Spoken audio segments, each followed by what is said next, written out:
SFC Fans React, back with another video. Me and Michael Bowers. Michael, it's been a long time coming, but we are back. Yeah. We are back. How are you feeling, first of all, mate?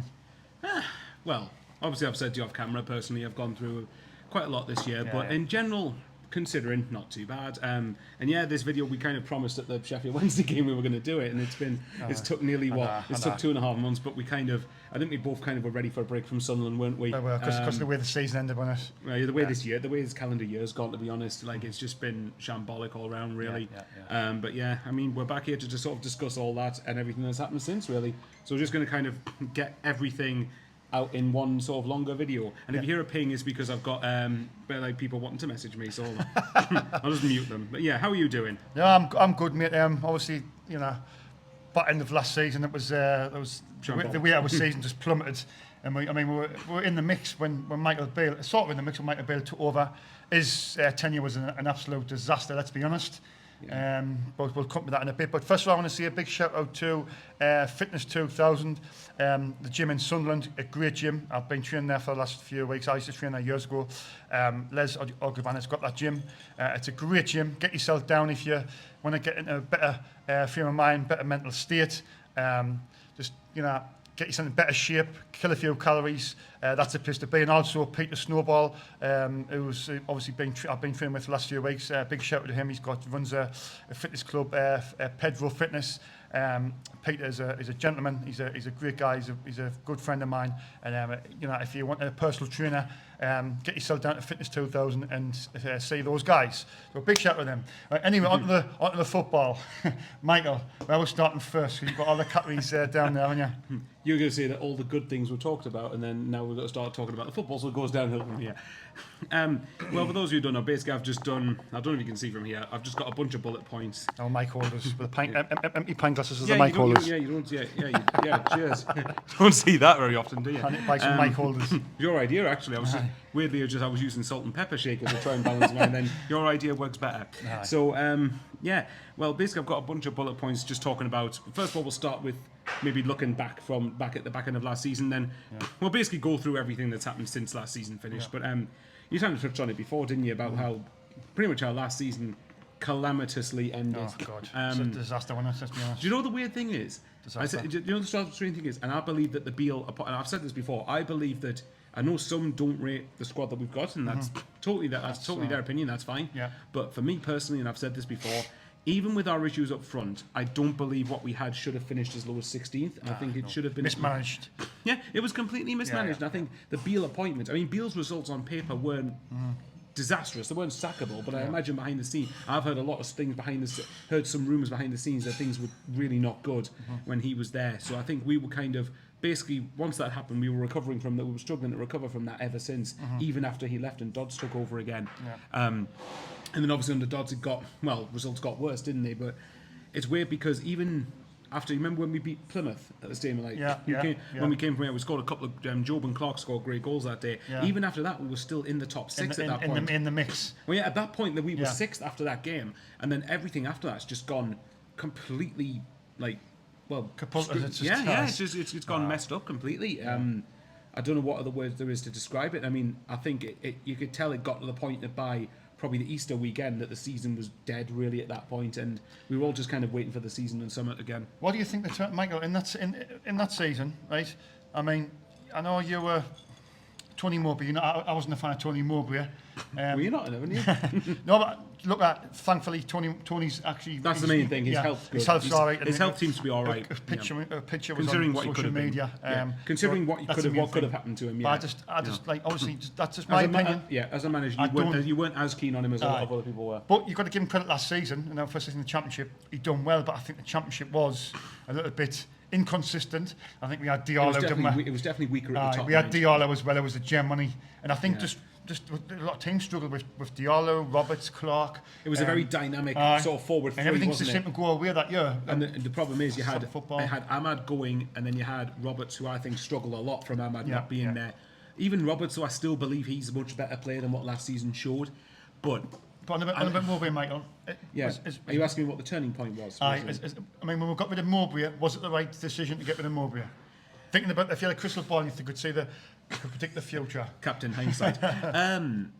put it this way, I've been of the opinion that I think getting rid of Mowbray wasn't, and I still to an extent stand by, that getting rid of Mowbray wasn't necessarily the problem. It looks a bad decision in hindsight, but I think there were issues towards the end of Mowbray's time here that I think a lot of people seem to have forgotten about. I think I said this a lot at the time, when Plan A worked, it was great to watch. I loved it. Yeah. The problem was Plan A didn't always work, and then it's up to the manager or the head coach rather to come up with a Plan B and to come up with a way of being more pragmatic.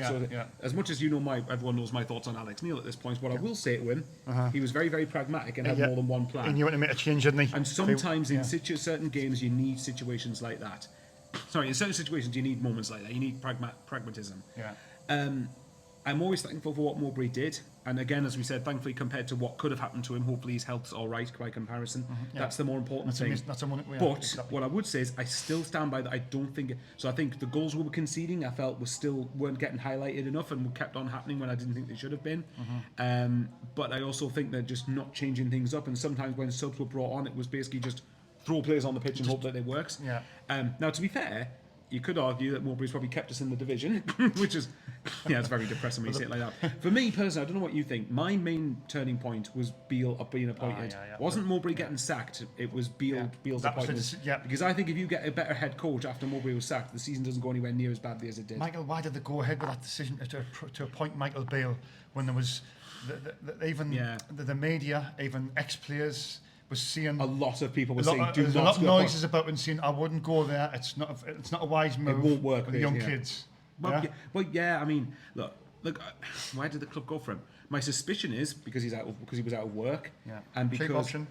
Well, I usually hate that phrase, but in this case, I think it's actually perfectly legitimate. I think the cheap option thing's more than valid because I'd love to. And by the way, this is coming from me, right? Who has defended Speakman in particular quite a lot. Apparently, he had I don't know how much that decision he had to do with it.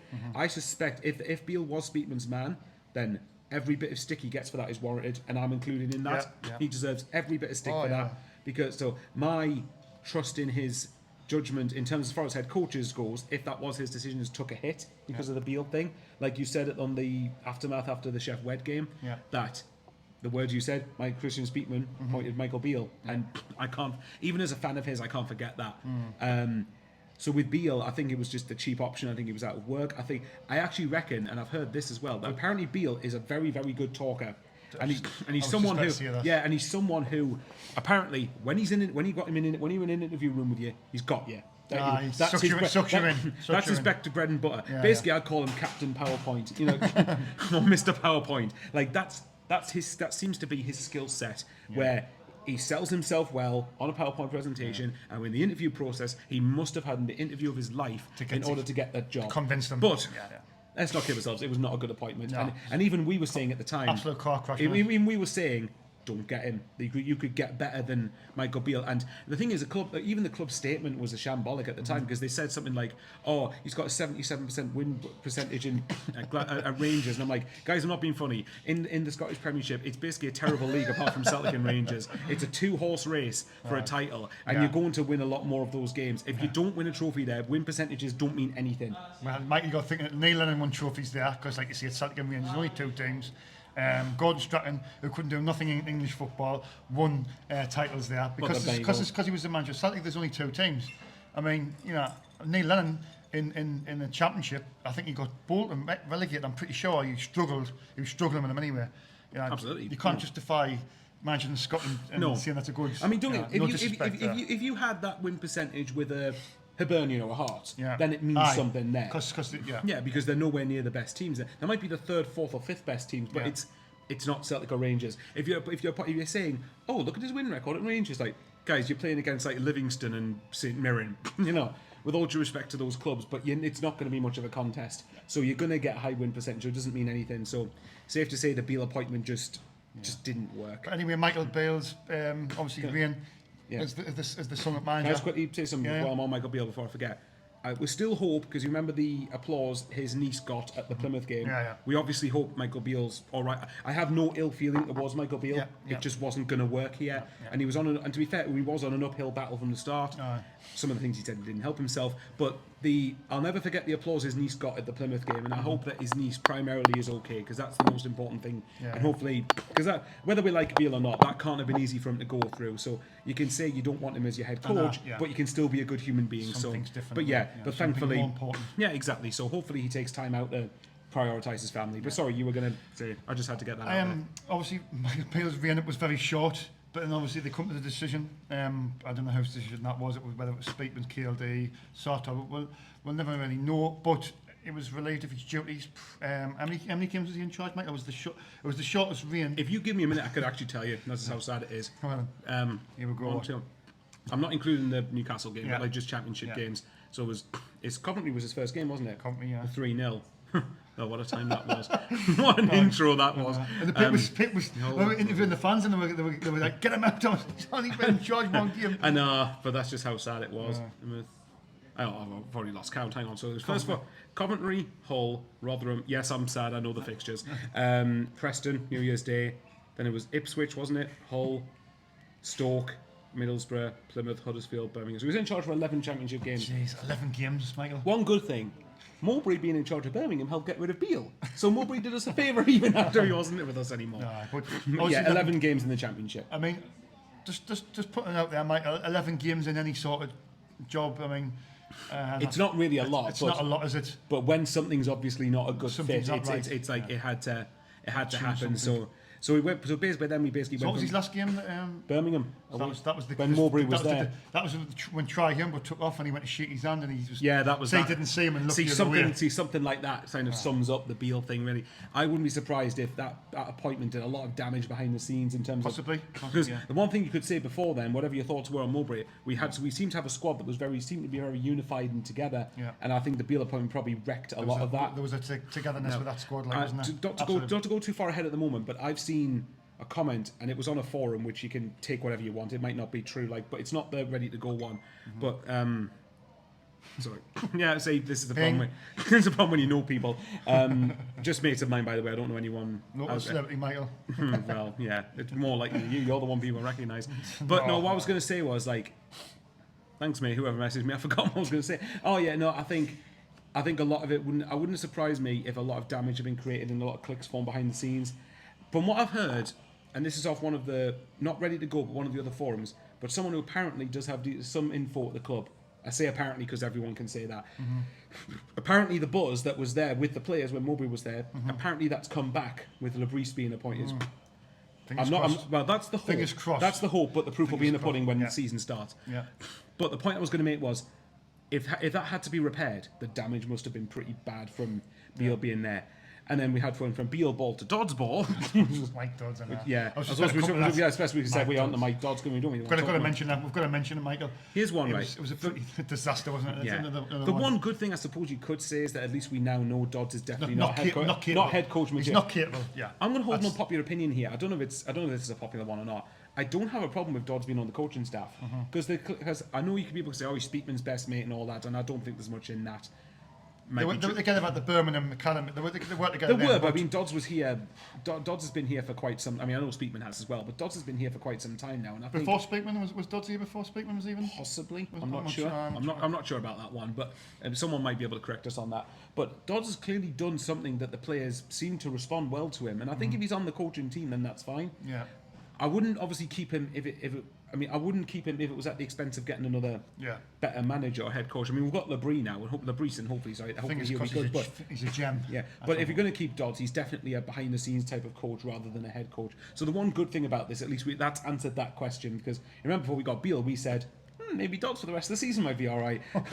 But I will give Dodds this, to be fair. Someone's got a Deadpool top outside. That's legendary. Deadpool top, it's like a comic superhero. Sean probably won't know who that is. We are in the Hilton Hotel. I forgot to say that at the start. Yeah. We do all occasions. We like coming here just to relax. Nice. Yeah. I was suggested doing it outside, but it's better when you can just sit down and just chill and just flow. Basically, I just didn't want to be outside because it's too windy. But yeah. No, the one thing I will give Dodds this right, and I think he mentioned it in a quote that I think taking over from Beale, and don't get me wrong, Dodds wasn't very good, but taking over from Beale would have been much harder than what taking over from Mowbray was. Because if you think he took over from Mowbray and he responded with 2 wins against West Brom and Leeds, didn't he? Yeah. And yes, we lost against Bristol City afterwards, but I think we should have got something out of that game. Yeah. But when taking over from Beale, you could just tell straight away it just was much harder to pick people up. It was much harder to get a rhythm going again. Yeah. And I think that would have been something. That would have been in a mindset. See, there you go. Right. Michael's phone. I know, it's going mental. Maybe talking about Daniel's new contract, hopefully. But yeah, we'll get onto that in a bit. But yeah, I think at the end of the day, I think it was probably an uphill battle just to pick things up from there. And yeah, we just couldn't wait for the season to come soon enough. The one thing I will say, he did get us a lot more solid defensively, but I think maybe I do still think we need to have. I'm still of the opinion I think clean sheets are important, but I think this squad's better suited to quick transition attacking football. Yeah, definitely. Yeah. So I think at the end of the day, there was genuine fears at one point, wasn't there, that we could have got into a relegation battle. Now, thankfully, that didn't happen. But it was worrying.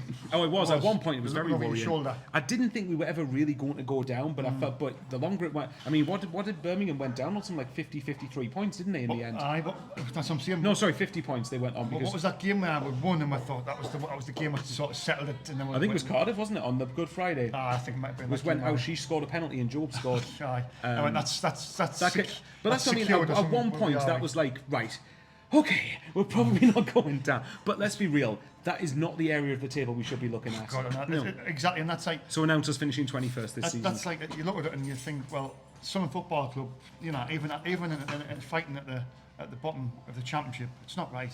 It's not. No, it's not. Right. But the only reason that the first season it would have been seen as okay to be is because we've been up from League One for after 4 years. But really, if you look at Sunderland's overall history, when we've before 2017-18. Before that, I think the lowest we'd ever been was like playoffs championship, because in general we're either a club in the Premier League, with exceptions in 137 years or whatever it was. Yeah. Like with exceptions, you're generally either in the Premier League or competing to get into the Premier League. We've only been in the third tier, apart from that stint with Stuart Donald and Meff and all that them years. And the Invisible Man Satori was obviously when Dennis Smith took over the team. And then that time he walked the league, didn't we? Whether we did, I credit on all the Sunderland fans who've been supporting 40, 50 years, but I think that was about 86, 87, 88, one of them years, because I think it was 87, 88. But Lloyd McMenemy, obviously, he come in and it just went a disaster. Rotor Park come in, going to be the saviour, and then obviously Stuart will come in, but it was too late and we got relegated, and then that's when we brought in Dennis Smith, and obviously the following season we won the third division, and we had like Galladini and Gates, all them players and that, Gary Bennett. I remember when I was a kid, I used to, when I first started going to Rotor Park, I remember them days. But anyway, on to the back end of the last season, Michael once finished there with it was 22 defeats as well. Do you remember when we got relegated? Yeah, I remember you telling me, because I've checked this as well. I totally don't watch our videos back, but I remember saying at the time. I remember you said at the time actually that I think the season we got relegated, we finished with 23 defeats, didn't we? Whereas last season was 22. Yeah, so I tell you. Do you know what, to be fair, and as much as I go on about the fact I felt we conceded too many goals, we actually weren't too bad defensively. I think we conceded something like, what was it, 52, 56 goals? Was it? Something like that, which isn't too bad really. It's not it's not, I mean, I don't think it's fantastic. Apparently we were like the 5th or 6th best defensive team in the league, although at times it didn't feel like it. Yeah. But when you look at it, conceded 4 to Borough, conceded 4 to Southampton, conceded 5 to Blackburn, so I guess it just goes to prove defensively not too bad, but it just goes to prove that the issue's been up top, hasn't it? And I think massively. Yeah, exactly. And I think for Stuart and absolutely. I think you know right. I will stand by it. I always defended the club decision to sell Ross Stewart in that regard. Because it wasn't just because of his. I mean, look, when he's fit, very very good. Yeah. I really like him a lot. Yeah. But the situation was, and this is probably at fault with the club's wage structure, but he wasn't signing a new deal, which I get because it was his last big contract, really, wasn't it? Yeah. Southampton were going to offer that. Yeah. Why Southampton paid 10 million for him, I have absolutely no idea. For a player who was crooked in the last year of his contract, but that's, I mean, it worked. I suppose you could say that they've got the Premier League money, haven't they? But I like Ross Stewart, don't get me wrong, but I think that sort of money we got for him would have been impossible. He wasn't going to sign a new deal, so we're in a catch-22. We had to sort of take And luckily for us, it was 8 rising to 10, so we're getting 10 million for a player now at a player. And bear in mind, we got a couple of extra million because Southampton won the playoffs. It was a part of what was his accent? Ross County, they Ross got 15%. County, sorry. Ross County, yeah. But even if, I think it was 8 million up front. I mean, I know it'll probably be in instalments, but it's like it's a straight away fee, isn't it, without clauses and add-ons. So Ross County got 15%. So that was 6.8 million if my maths is right. And then apparently we got something like an extra 2-3 million for Southampton getting promoted. So you're talking roughly around 10 million still.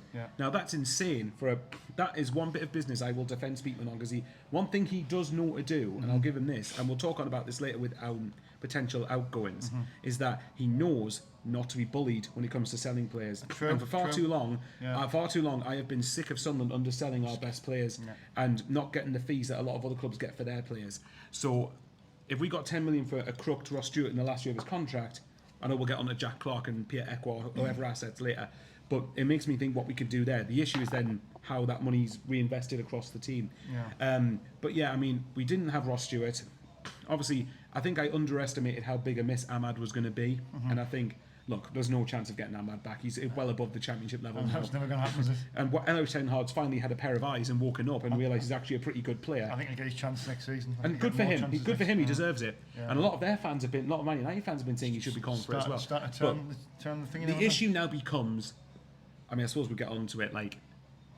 Actually, hang on. See, I've already forgotten what my next bullet point was. But yeah, no, those players not being there was missed. Right. Well, there you go. The next bit I was going to ask was what we need to be better at this season. And I suppose the big thing, I mean, this bullet point was further down the list, but we might as well say it, striker. Oh, I think we need 100%. I mean, the strikers, Mike was quickly gone through the strikers we had last season, right? I mean, there was Rouson, yeah. Miranda, Luis, Hemia, and Mason Burstall. Mason Burstall. And we got 3 goals. That's what I'm saying. You know, between the 4 of them strikers, the fans wanted 4 strikers. We've got 4 strikers, and not one of them was really capable of getting double figures. Nobody was anywhere near getting double figures. Russian for me, I like. But I do think I am starting to think now he might be better as a wide forward rather than a centre forward, and they're very different sort of roles. I think Russian might actually do all right when we need him to fill in on the left. Whether it be if Clark stays or we get someone else if Clark goes, but maybe so I'll remove Russian from the equation, counting him as a centre forward. So who are the other? So Burstall, Hemia, and Meander, the other 3, right? But he got loaned out. Well, Meander. I think there are good things about Meander, but I don't think he's ready yet. Hemia, I'm 50-50 on. I'm not going to lie. Burstall, with the greatest respect in the world, I thought he was terrible. I didn't think he was very good. Now, it might be that he goes somewhere else and thrives and does really well, but I just don't think it's... I just think he's not at championship level, at least not right now anyway. The way we speak to Nick Barnes, can you remember, it was after the Southampton game, remember? Because that was the game after the summer window shut. Didn't they say Chelsea fans were saying, how did Sunderland manage to get him? Barnes was saying, and now we know why. He got my hopes up, because he said, I've had some really good reviews about Mason Burstall, who could be joining them this week. So then me and you was thinking, we've got a good striker. So basically, Nick Barnes, if you're watching, Shaun's blaming you for the fact he was poor. I am blaming Nick Barnes. But Nick was supposed to, he was going to come today, but he's obviously had a funeral for the Carlisle United owner. Hopefully that day, Oh yeah, no, fair enough. Hopefully that day goes as well as it can do. But no, with Burstall, I don't like hammering players like this, but like unless it's evident that they are either a tosser or they didn't, or like a Will Grigg who didn't give a hoot. But Burstall, I got the impression seems a good enough lad, but I just don't think he's. I think he needs to go out on loan to probably a League One level for me next year to maybe sort of get confidence up. Maybe Charlton again, because I think he used to be at Charlton a couple of years ago. Wouldn't be a bad shout, that might. But as far as the striker goes, and this is primarily on Speakman here, and mixture of him and Harvey, I suppose. We can't avoid getting a more established striker at this point. We can't afford not to get. If we repeat these mistakes again, then there's frankly nowhere to hide. Well, the good thing is, Michael, we're being linked. I mean, not social media, but reliable journalists. You're getting linked with like experienced strikers now, and not young kids. You're getting with 30-year-olds, 27, 28-year-olds. Exactly. But even if it's someone who's 22, 23, but has a couple of years in the championship behind them and has proven to do well, then that's fine. You know. But you're right. No, we need. I stand by it. I think if you get a good centre forward in that team, and if you either keep Clark or adequately replace him, I think you fly up the league if your application's right. But there's no getting away from. We agree. There's no getting away from the fact you need to address the centre forward. I think you look at it, right? I mean, Louis Semedo scored a good goal other week, didn't he? In a friendly. He But seems he to do scored all right, some in doesn't the friendlies last season. I think. Yeah, we've seen this before. I mean, haven't we?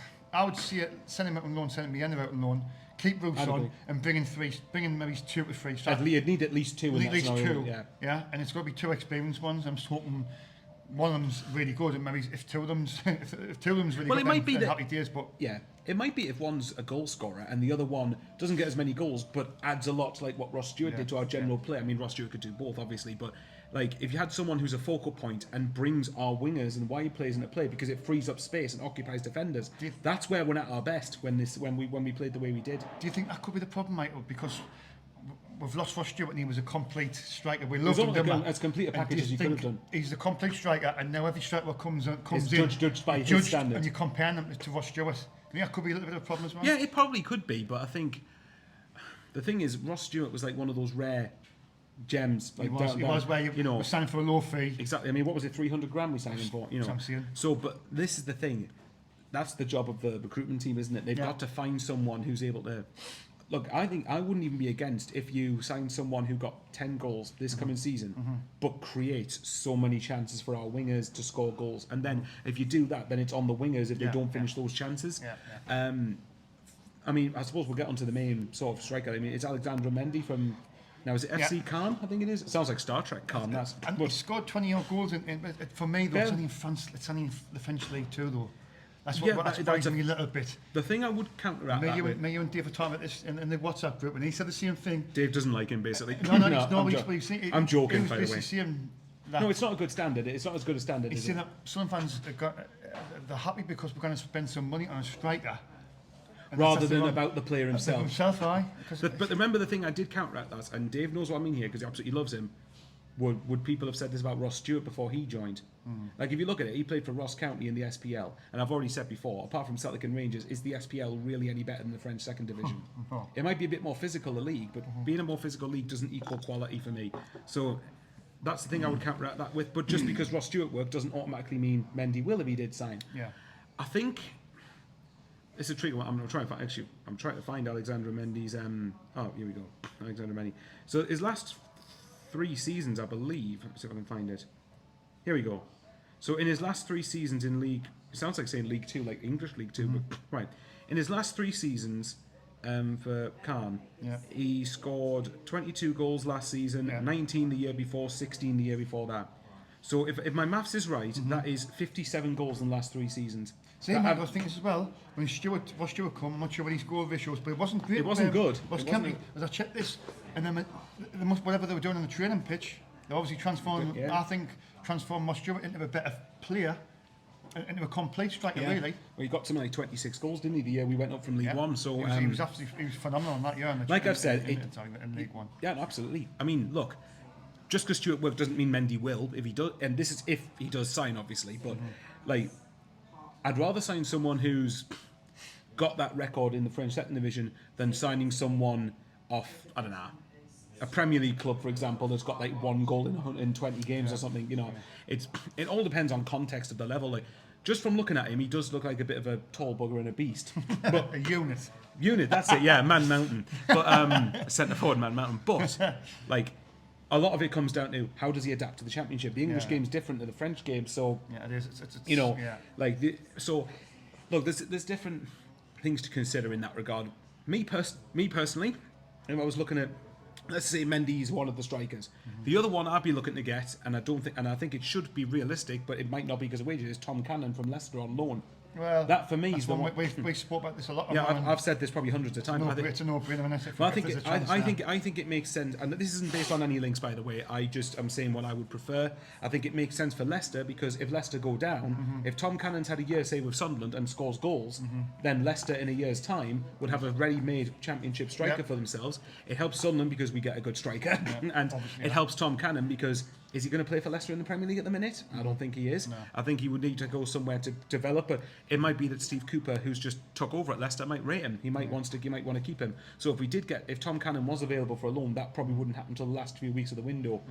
But I think you would need. I'd like to sign 2 strikers because I'd like to get both Amir and Mienda out on loan, as you've said. Have you heard about obviously Alexander Mendy? That's concrete. concrete links concrete anyway. links. Yeah. But there's a Jefferson. That was another one. Yeah, Have that's you heard that one? There's a bit of noise about that one, Michael. I mean, here's what you think about Jefferson. For me, I think because we were linked with him League One, weren't we? I'm The sure that League was One it. promotion season, we were linked with him before yeah. he went to Burton, I think it was, from Sheffield United. But I think he signed for Bournemouth after he left Sheffield United, so Bournemouth had to pay a tribunal fee. I believe it was like $1.5 million, and apparently they're looking to loan him out. So for me, I think it was us and Leeds were the two clubs that were mentioned as. Now, how much of that is for clicks? Yeah. Because Leeds and Sunderland are the two biggest clubs in this league for me, and I think you're going to get a lot of interaction from Leeds and Sunderland in the Championship. Yeah. But would I have him? Possibly. I'd prefer Cannon. I'm not going to lie, but if the option came to say, okay, if we sign, let's say we sign Mendy and Jefferson, what would your thoughts be on that? So Jefferson on loan and Mendy permanently. I think it's two good strikers. Like I say good strikers. On paper, it could be true good strikers. It could be. I'm not absolutely convinced with Mendy because I didn't mean. And I scored goals in the French league, but I'm just not sure. It depends how he translates it in Championship, doesn't it? I'm not Yeah. sure, honestly, Michael. We won't know, will we? We heard about Louis Semedo. I mean, Hamir was when he was. Yeah, I know what you mean. When he first come, it was like, oh, there's loads of interest from Premier League. Brighton was interested in him and all that. I'm thinking, well. And then you watch him in the Championship and you go, why? But look, Hamir, apparently, from what Phil Smith at the Echo said on one of the On the Whistle videos, which is great, by the way, I'd recommend you check them out. I really like watching them. But he said that apparently Hamir's finishing in training is apparently lethal. It's really good. The problem is translating that onto the pitch when it matters. Yeah. So this is the thing. Graham Falk actually is a great lad at What the Falk podcast, but he put a tweet out that was really, really funny. And he said, after Hamir's great goal the other day, maybe we should just keep telling Hamir it's a pre-season game in the Championship. He might actually score. Always turns up in pre-season. But remember, like last year when we had that, was it against FC Mallorca, that Spanish team at the Stadium of Light? He scored, and they apparently aren't a bad side. Right. And I'm making him thinking, oh, hang on, could we have found something good here? And then it's like, oh, but I did think Mowbray's managing of him was terrible actually. But I think the difference between Hamir and Mendy is that Hamir's done it, but at youth level. Whereas Mendy, say what you want about the French second division, it's at least in senior football. That's true, yeah, true. But look, again, it just depends, doesn't it? But there's no getting away from the fact that they can't get away from not signing a couple of strikers and ones who are more ready-made strikers to come into this. But I mentioned before we started, the sun top was obviously the Euros, Michael, and England, Gareth Southgate. You know, we were favourites going into the tournament. Favourites going into the tournament. I looked at it, I was thinking. I didn't think we were going to win it. Like with favourites, I'm thinking how we are favourites, but the bookies were obviously saying something. The thing I would say is bookies odds change so frequently that I don't. Pretty much turned out the way I expected. I thought we'd get through the group, but we sort of struggled in a sense. Did you think we'd get the final when we were losing with like the 60 seconds to go against Slovakia? Well, oh, Jude Bellingham scored that. I'm saying you can't go through a tournament. Yeah, just scraping by all the time. Playing as bad as what we were playing. I mean, the performances were poor, weren't they? Group stages were poor, and then obviously the knockout stages were played Slovakia, and I thought we were poor in that game, and it just took a moment of brilliance by. Well, it took a moment of brilliance, and it took a close range header from Kane to get us through. The winner, yeah. But then you're thinking, oh well, we'll put that on one side. You thought, well, there's a bit of momentum coming. The thing is, if you look at the Serbia game, the first game was the one I didn't watch, but I've watched every game since, and really the only time I thought we played well was the first half against Netherlands. I thought the first half against Netherlands, we're actually playing much more like what we're capable of. Yeah. But even second half wasn't great, but we managed to get through, fair enough. But it just goes what I'm saying. Look, like I've said before, I'm bored of repeating myself here. Southgate for me was someone who I think you can recognise what he did and recognise that he got people caring much more about England again, because the standard beforehand was appalling for England. And I think Southgate's done well to get us to here, and I'm appreciative of that.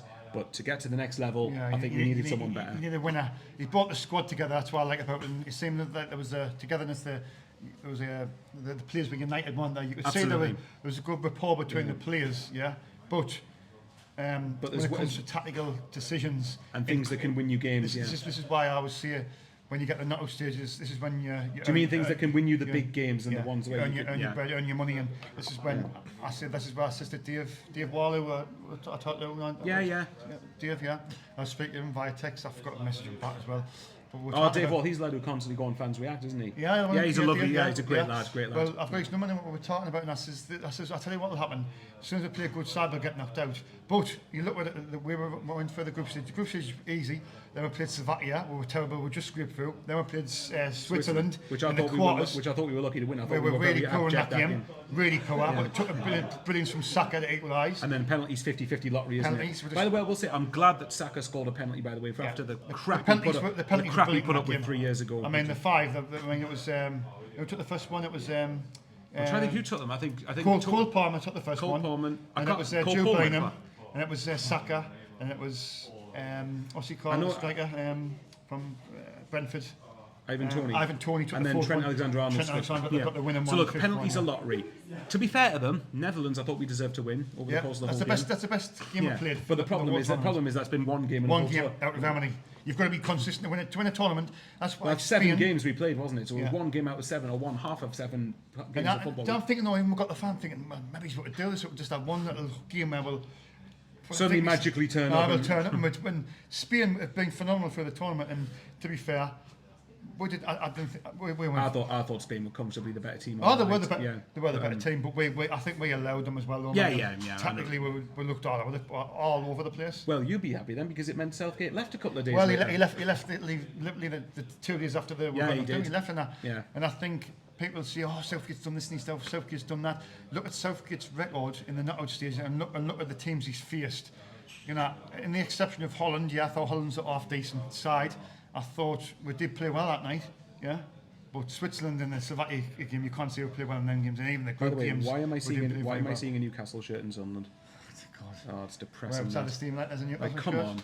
if one of us wore a Sunderland top outside St James, it's like, come on. I mean, it's up to them what they want to do. Trouble in it. I know it is. Getting trouble. Yeah, but anyway, sorry. No, I think the one thing I will say is because I used to be of the opinion that I hated it when people said, "Oh, but he played easy teams." You mean like when we played Iceland in 2016 and got knocked out when in a group in the 2014 World Cup with Uruguay, Italy, and Costa Rica and all that. But there is something in that. I mean, if you look at, to be fair to Southgate, if you look at the Euro 2021 tournament, which was the tournament that I felt he cost us the most, the Italy final at Wembley. But if you look at that game, right, this sounds depressing when you say it like this. We took Italy to penalties, and Italy aren't a bad side, but we got Italy to penalties. We beat Germany. Now I know they weren't as good as what they were. Yeah, but they're one of the poorest German sides I've ever seen. True. But then you look at it this way: we've got past Denmark. Denmark's no mugs. Yeah. So I think there are signs that. Mike, you look at that tournament though, in the 7 But games, 6 of them were at Wembley. Yeah, exactly. Apart from the Ukraine game, we were all at Wembley, wasn't it? So that was our chance to win something really. I think with You this, should have went after that tournament. For me, as harsh as it would have sounded, for me, I think Southgate's stubbornness cost us that final. I still, to this day, believe if Jack Grealish was brought on that day, I think we beat Italy. Because I think he wins the free kicks, frustrates Italy's momentum. Draws tackles, exactly. And I think it just disrupts Italy's flow of getting back in the game. Absolutely. It makes it better for us to get a second or hold on for the win. Why would you, at Wembley, at home, in front of 90,000... I'm going to go off a tangent about Southgate. Why would you score a goal and then tell the team to sit back and defend that? I'll tell you. I will tell you why. Because Gareth Southgate is the English version of Jack Ross, and Jack Ross was watching, and he was watching Sunderland 2018. He is an all, isn't he? They were definitely separated English Jack Ross and Southgate. Absolutely. And those 1-1s every week. Oh, Look, I have appreciation for the fact that I remember the World Cup in Russia in 2018. I really enjoyed that. I even enjoyed the Euros up until the Italy final. But then I think after that I started to think, I don't think he's the person. Could you ever? I just couldn't get it in my head, Sir Gareth Southgate. I'm thinking, that just doesn't. It just doesn't gan. It doesn't, does it? Sir Gareth Southgate. I was thinking, if he wins this Euros, in Championship, you're going to get called Sir Gareth Southgate. Oh, that just. I'm kind of laughing because it sounds. Sir Alex Ferguson, he's a pure winner. Yeah. Yeah. Sir Clive Woodward, who won the Rugby World Cup, a winner. Yeah. You look at Southgate going, he's a loser. He's not a winner. He's not a winner. I'm winning, man. What about Sir Jack Ross? How does that sound? Right. Being serious, right? Okay. Honestly, man. So I'm guessing I'm of the opinion that I do appreciate what Southgate did, but I do think it was the right time for him to go. Yeah. I think probably it should have been after the World Cup in 2022, if not the previous Euros, as harsh as it might have been. Yeah. So obviously you think it was the right call, as we know.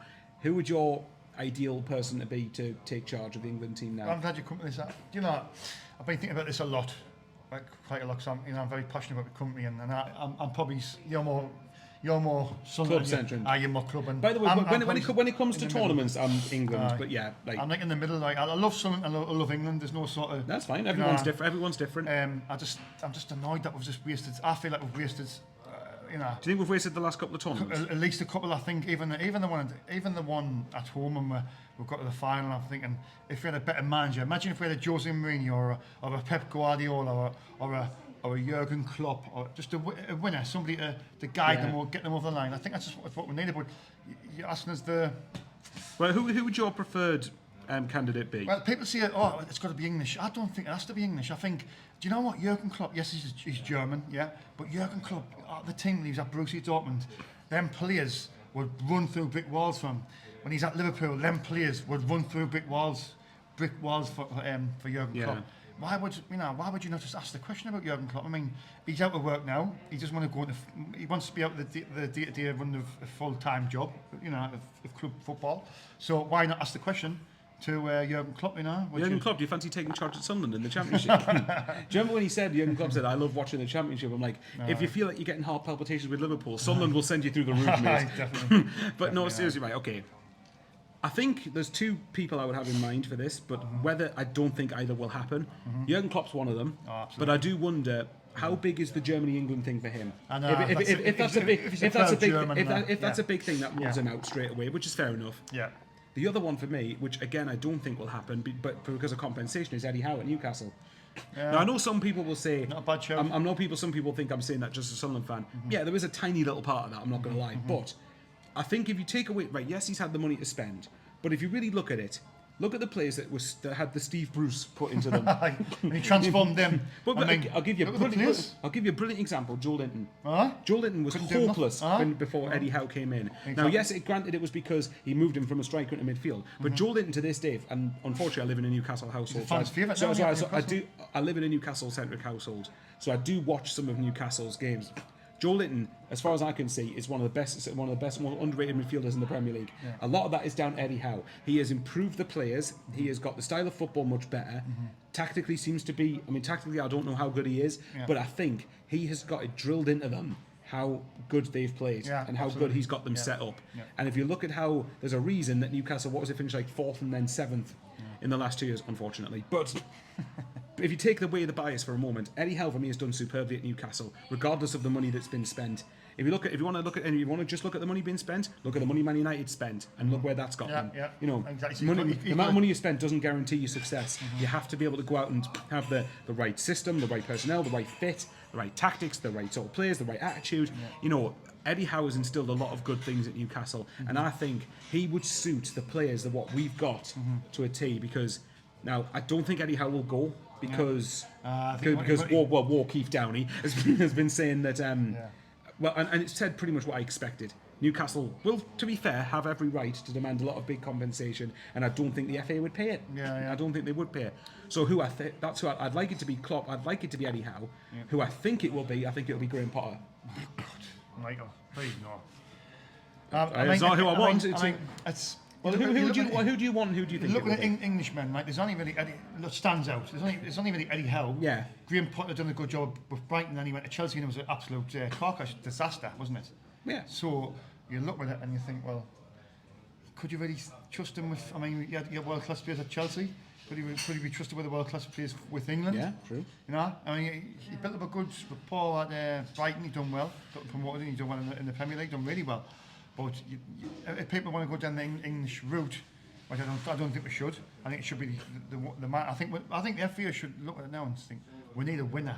Somebody who's won trophies, somebody who can, decisive moments. You're going to hate me for the joke suggestion I'm going to say here. 2021 Papa John's Trophy winners for Sunderland, Lee Johnson. Michael, come on. I wouldn't put him in charge of United Minds, or a mental health team. Really wouldn't. But he won a trophy. I know what you mean, right? Someone who's won major trophies across that, Like, look, the names that come to the top of my is Ancelotti, is Pep Guardiola, Jurgen Klopp. These are the guys, for me, that we should be trying to Here's one, attract. right? I'll ask you this then, because I believe Pep Guardiola said this coming season at Man City's his last year, isn't it? Yeah. Do you hold off for a year if it meant getting Pep Guardiola? Well, this is what was rumoured, that the FA were willing. So I don't know if that's with Guardiola in mind, if he were willing to get an interim manager, For the next up until Guardiola leaving City. yeah, and then the World Cup qualifiers will start, and then we'll bring in. If that's the And case, let's be honest, get we're Guardiola. gonna be in a group where we probably will win most of our games anyway. Yeah. To get through. So if there's a chance of Pep Guardiola happening, then absolutely, I'd happily wait a year to get Pep Guardiola as long as he came in. Yeah. But I don't think the FA are going to appoint anyone anytime soon, are they? Yeah, So we would play. I mean, Guardiola, he's won 3 Champions League. He's won numerous titles with Man City, numerous titles, Numerous cups as Barcelona, well. Bayern Munich. He's a and he's winner. revolutionised the way City play as He's well. a born winner. What he would bring England if he was to be appointed would be he would bring attractive football. Absolutely. That people love. Yeah. You know, he's a winner. Yeah, And we've already got a few Man City players such as Walker, Stones, Foden. You know, You get the best out of Ford and these absolutely, guys. yeah. Grealish. Yeah. Absolutely. So Grealish as well. Yeah, there's another one. So I mean, you know, Guardiola, Klopp, and I think Ancelotti for me, them are the names who I would go for. Yeah. I'm not bothered about being an Englishman. I'm really not. I mean, as long as they're a good fit for the players what we have, then I would be fairly content. I think with England now we've got the players to win a tournament. We have for the last 2 or 3. I agree. We'll just This need is that- our opportunity to do it. To Really, grasp isn't it now. We just need that winner to get all these players and transform them into tournament winners. Here's the call. Jack Clark calls for England in 2 years' time, and he scores the winning goal at the World Cup in America. Imagine that, and then the Geordie's not Absolutely. celebrating because he was an ex-Sunderland player. Well, they got good luck for them with Jordan. Anyway, good luck for them with Jordan Noodle Arms We've Pickford. talked about the England thing. I'm glad we're getting out of the way. Right. What's the next Right, topic, Michael? so let's talk about the things that have kind of happened back to Sunderland since. That's down with a bang, England to Sunderland. Do you remember a few years ago after we had the 2021 tournament, we basically said like, oh, do you know what? We went back from supporting England with like Luke Shaw at left back to then Callum McFadden at Sunderland. But that's Anthony Pato. Hey, Pato. There's that for one. Imagine if he wouldn't have been allowed to come on anyway, would he? To be fair. Right, okay. Let's talk about the next big thing that He would, you know. He would be allowed. He wouldn't. The club would not allow Anthony it. Which Patterson, he's fair one enough. of our own. Yeah, I do like Pato, to be fair. Right, okay. The big one. We only took about probably 2.5 months to get a head coach in, but we finally got one in. Now apparently the way he says it is Regis Lebris. Yeah. Not Lebris, sorry, Lebris. Reggie Lebris. I mean, you can say whichever. I think I always go for Nick Barnes when he says the names of players or managers, and I just wonder what he said Reggie Lebris. Yeah. I'm just going to see that. I will say this, mind, Lebris does seem to have a sense of humour about him when I've looked at some of his talkings and his press conferences. Yeah. It's early days, but that's something else. But for me, look, we obviously. Part of me still isn't happy with the time it took to appoint someone. I feel like waiting, 2.5 months in the end? Yeah. A few weeks of that would have been wasted down to the Will Still being a ginger Alex Neil, basically. Yeah, I thought I'd make you laugh there. That saga did waste a couple of weeks, and it seemed to be like for a long time that Will Still was Sunderland's #1 target. Yeah. I find it quite funny that he's gone to Lens, who apparently won Dan Ballard, and then we've just given Dan Ballard a new contract. So stick your pipe and smoke it. I didn't like the fact we agreed to come here. I know Will Still can change his mind, but it didn't sit right with me when he apparently had agreed to come here, and then went did a U-turn and went to Lens. And that doesn't sit right with me. You're either committed to the club or you're not. Yeah, true. Committed to the job, I should say, or not, because I know he's not a fan. It might have just been another Alex Neil in a sense. He might have come, Maybe. and a bigger job will have come up when he left. Like Apparently that's the type of character he is. Stoke wasn't a bigger job than Sunderland. Yeah. Let's get that. The way I say it with that is just Jam Sarni said it best. Stoke, within their own right for the Championship, are a big club, but they're not bigger than us. No way. But anyway, no. But the point was, the Will Still thing did waste a couple of weeks with that. So you could say that was on the club for just going after their main target. But Regis Lebris coming in, I think. I'm kind of I'm a bit neutral at the moment with this because for me I get the impression this could go one or two ways. It could either go completely tits up or it could go really, really well. Hopefully the latter, but completely tits up. Completely tits up or completely mint, and we're going to win the league. Me personally, I'm kind of waiting to see what's happened. I got a. I said this to you before starting record. I think I might have said this earlier or before we started recording. Yeah. That I did see a message apparently that said that the buzz around the place is back with the Brie being appointed. Now, if that is true, that's a massive thing for me. Definitely, because the happier things are behind the scenes, the better chance we've got of doing well on the pitch. Yeah, absolutely. So, absolutely. the way I look at it with the Brie, right? Yes, he got relegated at Lorient last season, and that obviously you can't ignore that. That does play a factor in. That does play a factor in things at the moment. But the way I look at it is, while he's not while he's not entirely absolved of blame for that, apparently there were a lot of things like every good player he had was basically sold under his nose and wasn't adequately replaced. I get the impression with Sunderland that yes, we might sell 1 or 2, but I don't think we're going to sell more than that. And I'd like to hope we're going to try to replace what we end up losing. But if you apparently the things that I've heard from the French media is that if you back him well enough, he will do well for you. Do well. So I do wonder what that'll end up happening.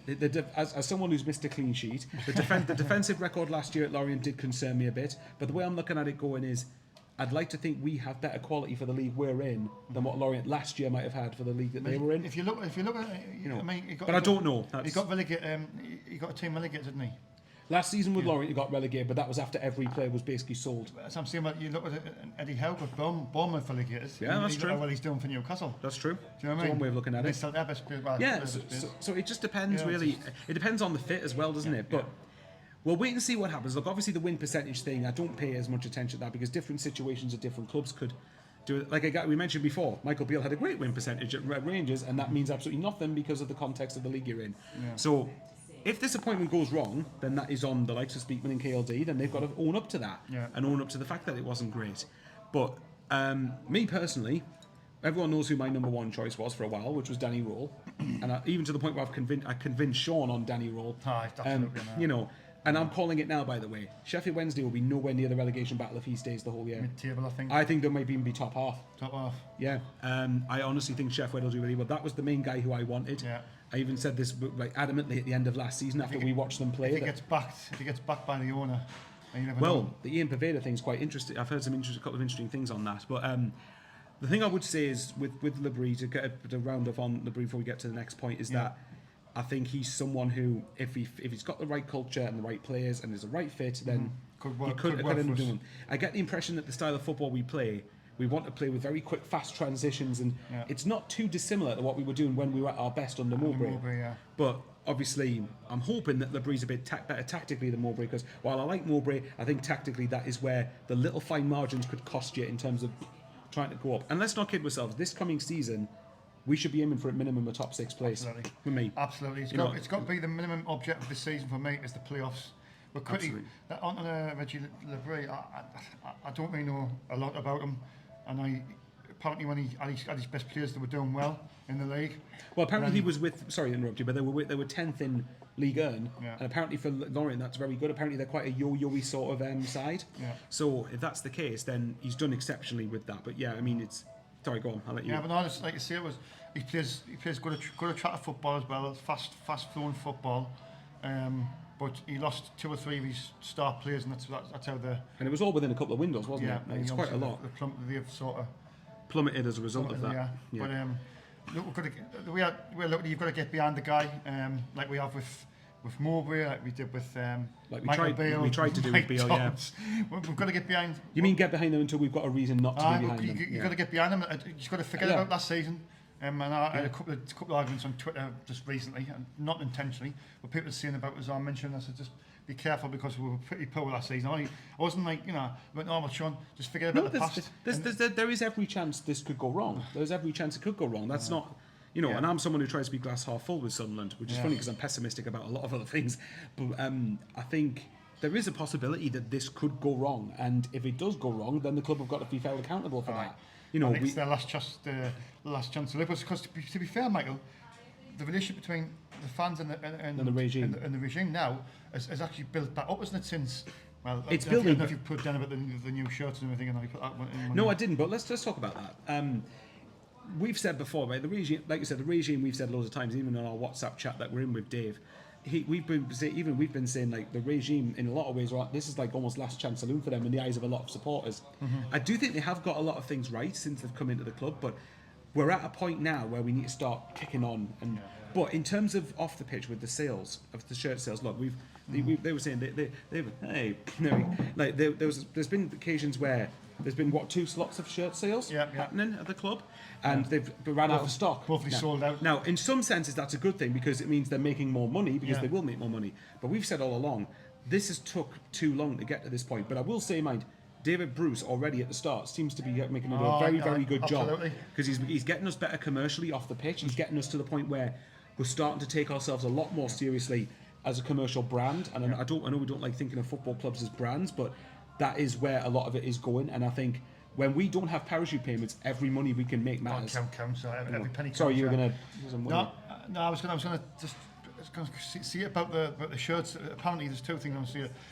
Apparently, we sold 24,000 shirts. I don't know how true it is. 24,000. Was it 22 or 24,000 on that first day when they first come out? Either way, whatever number that is, that's a lot. And I was seeing when we first got announced for Hummel, and now there's like a lot of these some fans who've got a nostalgic, like a love and affection, about Hummel, a lot of love and affection for them in the 80s and the 90s, and I didn't like sort of feel like, even though I loved Gabardini and Gates back in them times, I wasn't really thinking about the shirts.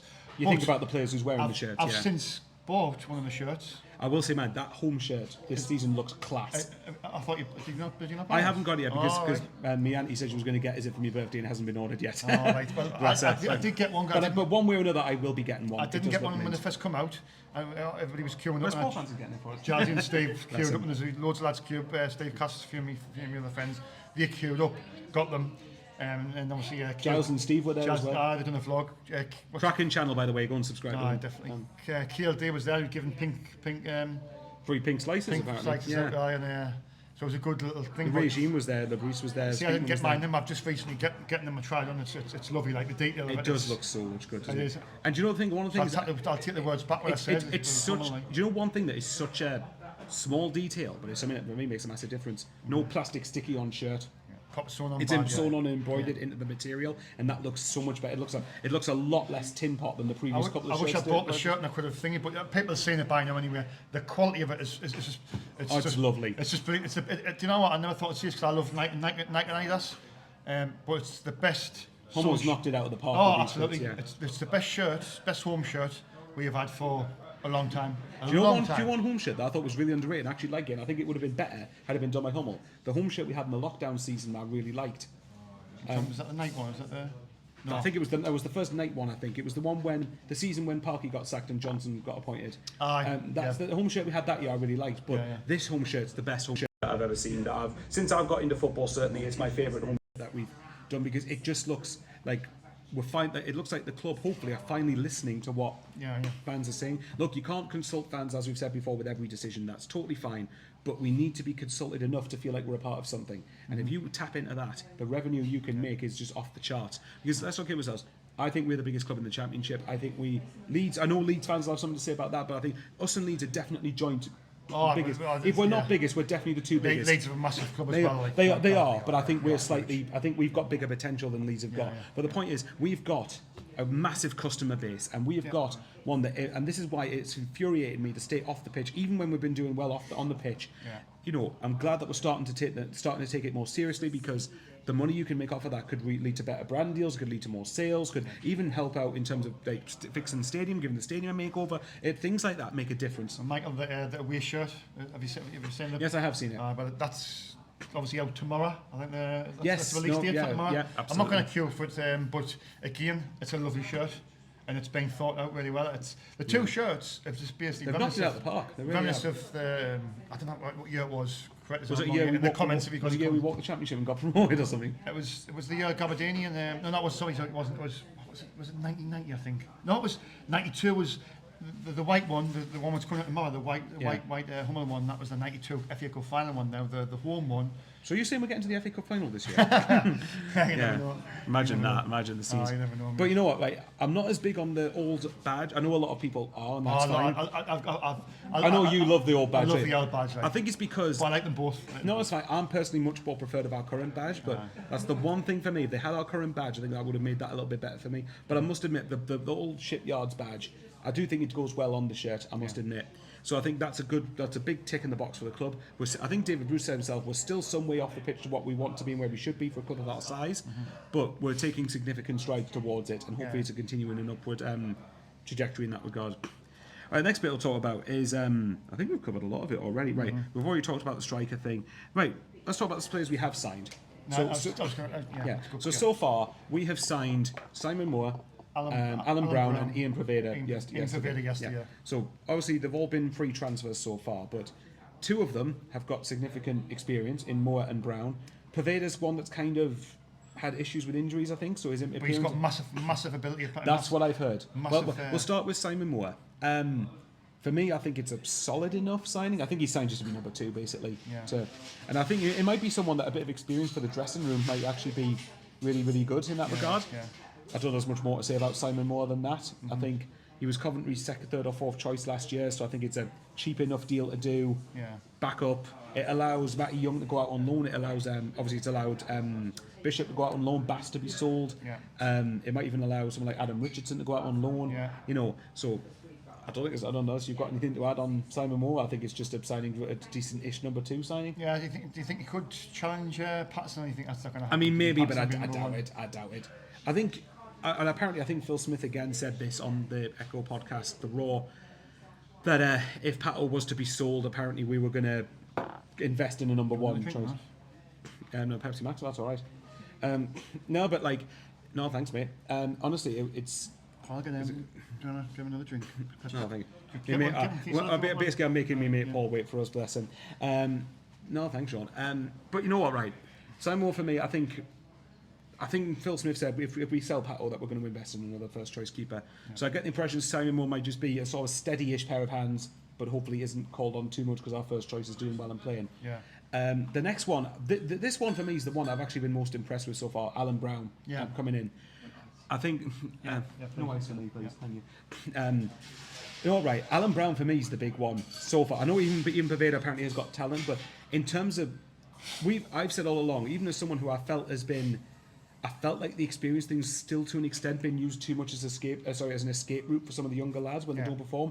While there's a degree of validity to that argument, that I do think we need more experience, I don't think you can just rely on that to excuse the young lads of blame. However, I have also said that the midfield is, with the exception of up front, the midfield has been one of the crucial areas we've needed experience in. Yeah. And to help out the likes of Dan Neil or Pierre Ekwah if he ends up staying, or Joe Bellingham further forward, Chris Riga, Dylan Sheesh, whoever it is, I'm very impressed with the signing of Alan Brown. Yeah. I think there were talks with him and Oliver Norwood, that they were the main 2 being linked. Oliver Norwood's had a lot of appearances, but I think some of the things I've heard off some Sheffield United fans, and it's not his fault because age happens, but apparently his legs compared to what they were aren't anywhere near as good.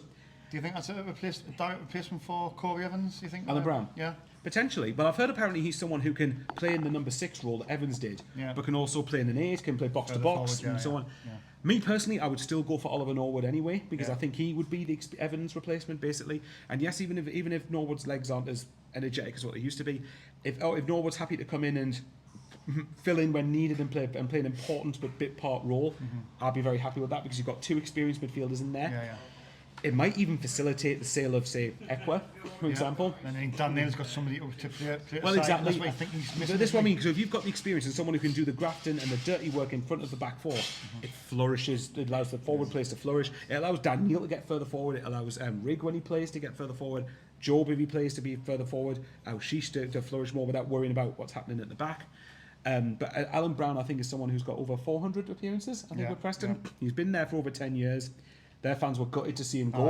And apparently they offered him a pretty big deal to get him to stay Deepdale. And apparently he's took it. And apparently compared to that, we've offered him a bit less than that. Apparently, so that I don't know how true that is, but if that is true, and he's still chosen to come to Sunderland, one of the things he said was that he came here was the quality of the squad, and so it's not just me saying. I know obviously he's a player. He's not going to say we've got a terrible squad, is he? Yeah. But he was saying, even as an outsider, when Preston beat us at the start of last season, we battered them for most of that game. Yeah. And even Phil Smith was like, thanks very much, Paul.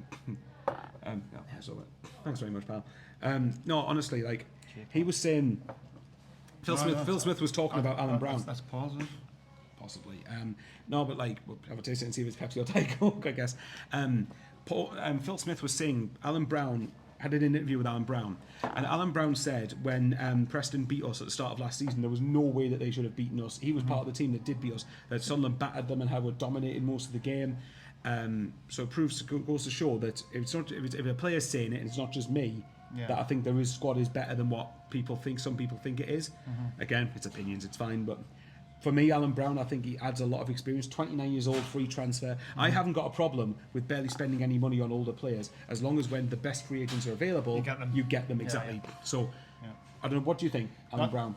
I mean, because I've been very impressed with that signing. just obviously listening to the comments of the Preston North End fans. All of them said he was an excellent player, excellent professional. And that's for over a 10-year period as well, which is a long time. Bring experience, bit of quality as well.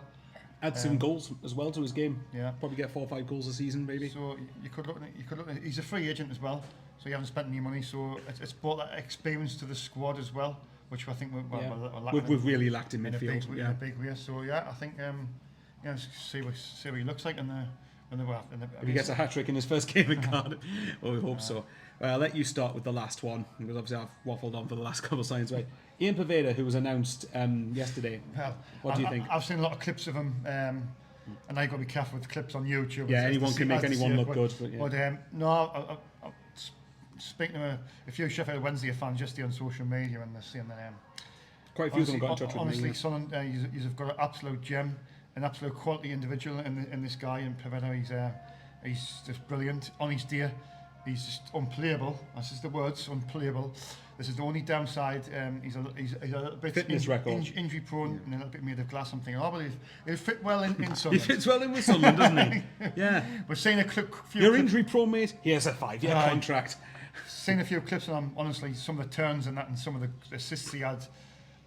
It was brilliant, and like you say, the Sheffield Wednesday fans, they really raved about him, didn't they? Speak volumes of him there. Well, so. I put a tweet out yesterday asking, I think it was last night, I asked Sheffield Wednesday fans, right, what's he like? Because they were obviously in a position to judge, they've watched him. One of the lads called Lewis Jordan on Twitter, who's a cracking lad, Sheffield Wed fan, we've been speaking since the game at Hillsborough last season on social media. And I'll read you this actually, because I don't think he'll mind me saying this. But I asked, obviously, Sheffield Wed fans, what is he like? So this is Lewis Jordan, a Sheffield Wednesday fan. He said, when fit, this bloke is unplayable. Honestly, one of the most creative and technical players I've seen at Hillsborough. He gets you excited to watch him play and gets you on the edge of your seat. He'll cut in from the wing and beat 2 defenders. Then you're thinking he won't beat the 3rd defender, then does and will slot it across goal for the striker. Obviously, that's just one fan, but there's a few different other fans. Another one put, absolutely class. Don't think there's a full-back in England he can't skin. Although he's a tad bit injury prone, most people are exaggerating a bit.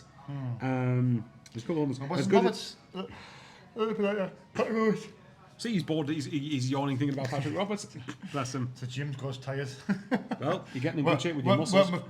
Pedro Fitness, Peter Snowball. Puts you through your paces. Because, yeah. Look at his biceps, man. Ruined today, I was ruined.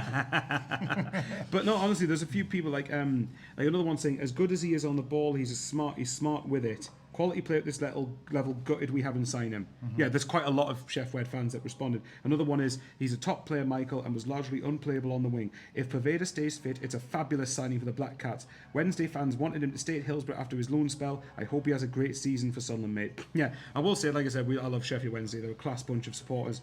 But it's in general, the thing that I'm saying is, he seems to be someone who gets people off the edge of their seat, which seems to be the way we want to play. Mm-hmm.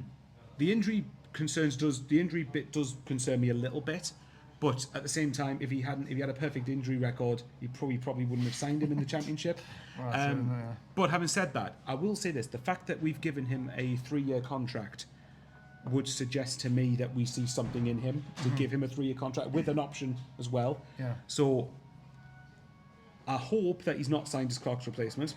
I don't think he will be, but if he is, I wouldn't be very happy with that, because I'd like us to go and spend money on a Clark replacement as a transfer fee. I mean,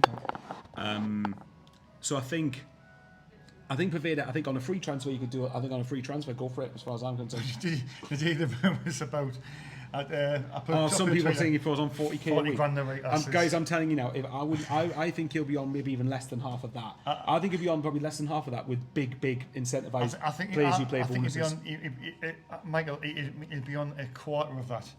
I mean, how his earning was Joby Bellingham and Jack Clark. 16 grand a week. 16 grand a week. I don't think he'd be. I wouldn't be surprised if he's on around maybe between 10 and 15 grand a week, but with big bonuses if he hits certain objectives and certain appearances, which is totally fine. He's definitely not on 40 grand a week, so don't believe anything. Anybody's saying about any Sheffield fans. It's on 40 grand a week. It's not. But another bit, I'll read this little bit out because there was another bit about from Lewis, the Chef Wed fan, and he put about where is it? Lost Poveda for 2k a week. So apparently they were saying that 2K a week was the difference between Us just and Chef Wed. Wednesday. Which I'm not gonna lie, if that is the case, that's quite poor from Chef Wed. I really felt that they could have made Match this. possibly. But as I've said before, I do think we are a massive attraction at Championship level, and I think, or we should be anyway. But look, again, I am surprised he didn't go to Hillsborough permanently, because apparently Sheffield Wednesday really wanted to sign him. But maybe we made a really good offer in terms of incentivised bonuses. So, but if you keep him fit, apparently he probably might be one of the best wingers in the league.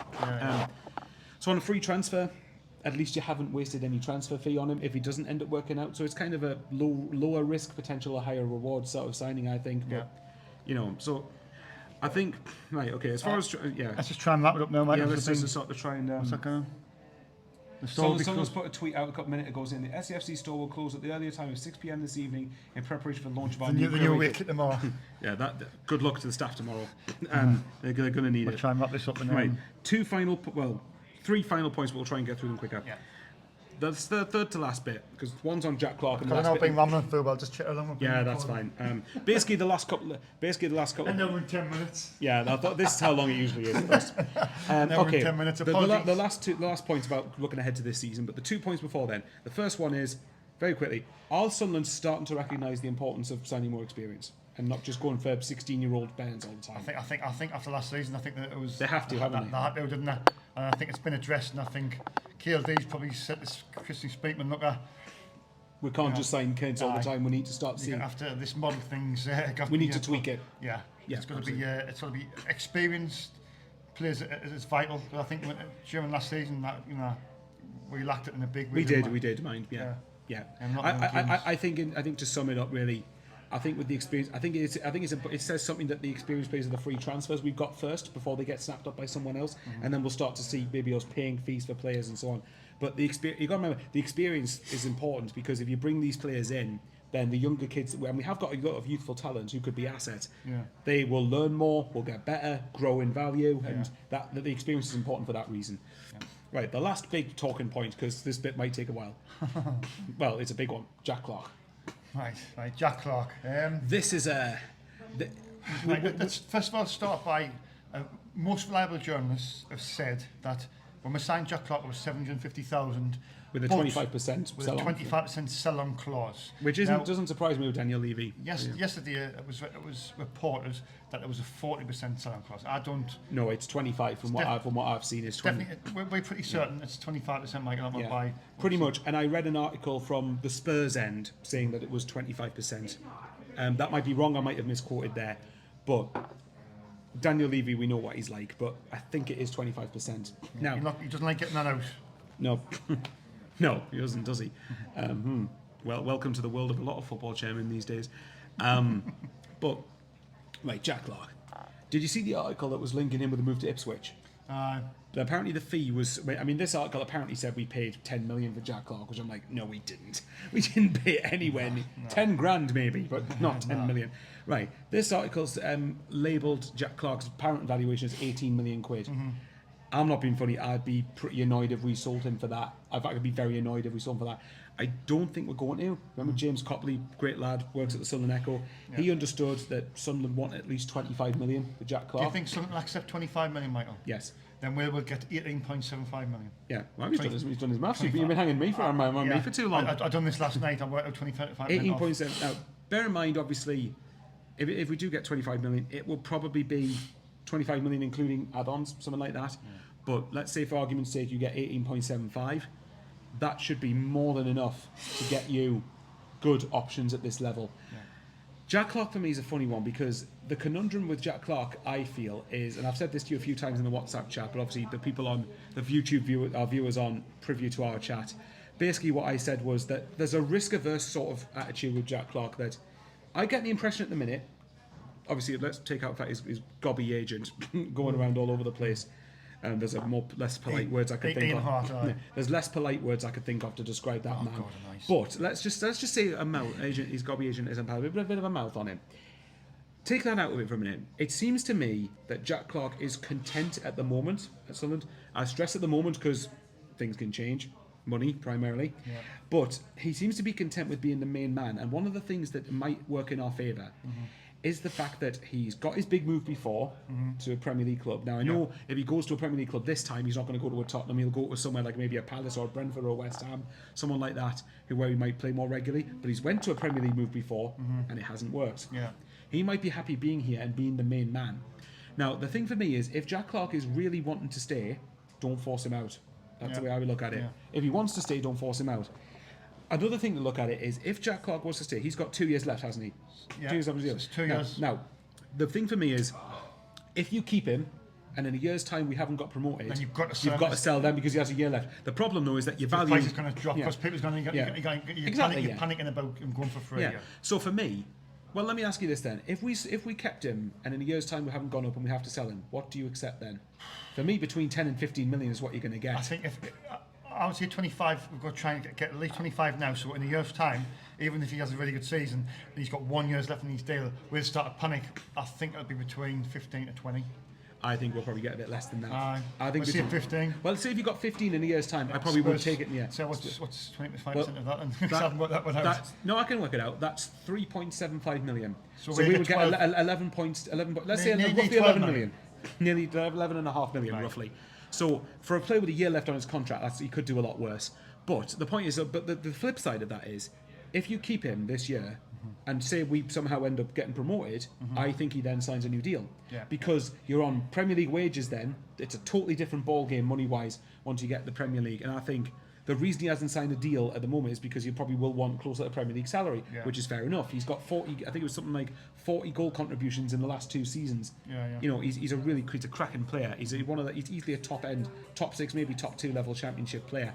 But that's the conundrum you're going to get. Now, if an offer of 25 million comes in, I think we accept it.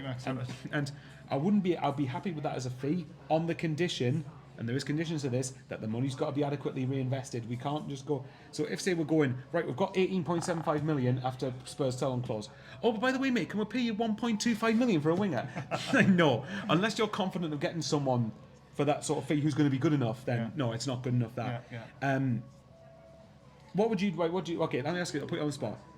Do you think Jack Clarke will still be here come September? No, I think he'll go late in the window.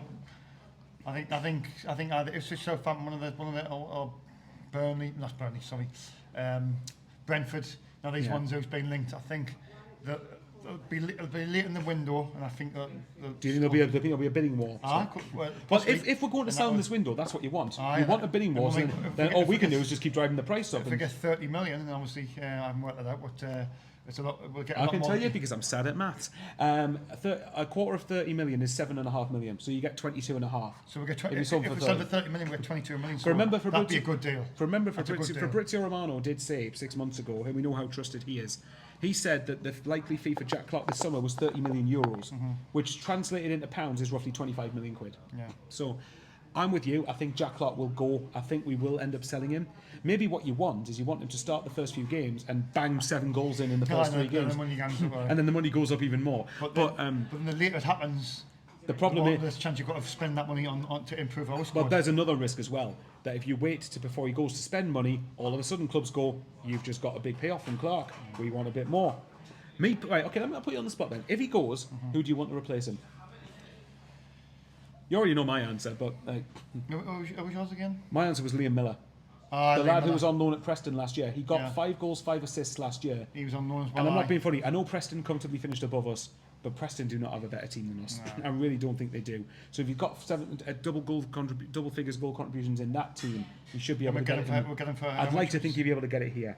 And I have respect for Preston, by the way, but I do think we should have a superior squad to Preston, and I think we should be able to get someone like that. He's got a year left on his contract at Basel, and apparently they want, all parties there want the move to happen. I think with Liam Miller, you could get him for upwards of 5 million. And I think, for me personally, I'd like to sign him now because I want us to treat this window as if we're expecting Clarke to leave. Yeah. So then that way, if he stays, it's a happy bonus. And then, I think if Clarke stays this window, I think unless we're nowhere near the playoff picture, could go in January. If we're nowhere near the playoff picture, he could go in January. But I think if he stays this summer window, he stays for the year. And I think, but Liam Miller would be my choice as to who I would personally want to replace him, because I think if you sign Liam Miller and you sign a goal scorer up top, Clark's goals get replaced between the two of them, and then you could start getting other players to chip in with more goals. But that's just me. I don't know if you've got anyone who you might want to. Not really anybody in mind, Michael. To be fair, I just think we've signed that Pavena. We've got him. We've got Roberts who can play on the wing. We've got Barr who can play on the wing. We've got Mundell as well. Mundell who can play on the wing. So that we've got 4. So even if Clark would be sort of be replacing him anyway. Well, I hope not. The way what I would want to do. Use that money for other maybe, areas of the pitch. If you went for someone like Liam Miller, he wouldn't cost that much with him having a year left on his deal at Basel. So, personally, I think what I would do if you sign Miller, I'd like to get Mundell loaned out. I'd like to get him loaned out. I don't think it'll happen because apparently he's very rated highly behind the scenes in training. But again, training and match day are two different things. Mundell, for me personally, look, I think the way I've got to look at it, Mundell, I do think has something about him when I've watched him. But what I would say is he ready yet to play every week at championship level? I'll rephrase that, at championship level for a club that should be wanting to go up or challenging to go up. Me personally, I think if he went to somewhere on loan, somewhere like in Oxford, for example, if he went somewhere like there, on loan, because they've lost Josh Murphy to Portsmouth, so maybe, I don't know if they've signed a winger since then, but if he went out on loan to someone like an Oxford, I would be surprised if he wasn't starting most weeks. And I think in a year's time, if we still haven't gone up, then you've got Mundell ready to challenge Miller or whoever else comes in on the wing for a starting place, and then he's really ready then. Personally, I think I think we will get a winger if Clark is end up being sold, but it then raises the question: what happens with the likes of Bennett? What happens with Barr? I even said with Bennett on Paveda. Sorry, Send him out. Here's another one, right? I wouldn't be surprised if we sold Bennett. Because I think he's been here 2 years, and I think if we, not for me personally, I'm not going to lie, if we would have seen something, I think if there was something, I think we would have seen it by now. But it might be that he's just been managed poorly. He might just go out and so. Possibly, so it could go out one way or the other, whether it's on loan or permanent. I even wouldn't be surprised, and I know Lauren Kenny, who watches, would be gutted at this, but I wouldn't be surprised if Paveda was signed and we sold Roberts. I wouldn't. Do you know what? I would not be shocked if did you mention this last night in our chat? And I was thinking when you said that, somebody did. I think it might have been you. I think it was. I went, do you know what, that backstaff would be the extension. Because if you get money for Roberts and you've just signed someone in Paveda and Barr will be on the right hand side. He just signed an extension there, Roberts, but wasn't Southampton sniffing around him for about 5-6 million in that was last year, and at that point he had a year left on his contract. Now he's got 2 years left. If we were to get 10 million offer for Roberts, would you take it? I'd snap your hand off for that. I think we'd be lucky to get 5 based on the season he's just had. Let me ask you, if you got 5 million for Roberts, do you take? Okay, here's no way. I'd snap your hands off for 10 million for Try Hume. Your figure's gone up on Try Hume now, hasn't it? I got a pellet for that on Twitter because you can't have an opinion on Twitter if you have an. I mean, if you say Try Hume's rubbish, then you know. No, I know what you mean. It's just average. I think it's just average, but. Let's just say I disagree with him, but that's how it is. Here's what. Okay, then. Right, the last bit on contact Jack Clark before we look towards the season. If Clark was to stay, then we've said before we need to raise money from sales somewhere. To bring players in. Let me put this into the equation: Clark, Job, Hume, Patterson, Ballard, Neil, all stay. Where's the money? Here's where I'm going to come to this. Equa gets sold. Roberts gets sold. Matete, Embleton, possibly Bennett. If you sold all of them, would you take that? So you sold them absolutely because you're keeping all your core players, all your quality players, and you're getting rid of players who you didn't really. I mean, Equa, I don't have any rate Equa. I think that's it. Sure, do you know the thing is? Average. I think as a player, I do rate Equa, but the thing, people might think I'm mental for this, right? I think you could get 10 million for Equa, and there's 2 big reasons for that as to why. I think that price. Well, Udinese, from what we've heard, apparently is that Fabrizio Romano said that Udinese apparently were looking at Pierre Equa. Yeah. There's 2 reasons why I think you could get 10 million. One is that he's got 3 years left on his current contract, Equa. 3 years, not 1, 2, but 3. And the second one is, however poor he was last season, he got 5 goals from defensive midfield. Yeah. I bet you that clubs abroad will think he's worth a punt. He's worth a punt. It was after him again. Udinese. Right. I think you could get 10 million, maybe even 10 million euros, which is like 7 or 8 million quid. Snap your hands off for that. Yeah, I would, to be fair. I think in this. Was a big selling? Was a selling cost for Equa? 35% apparently.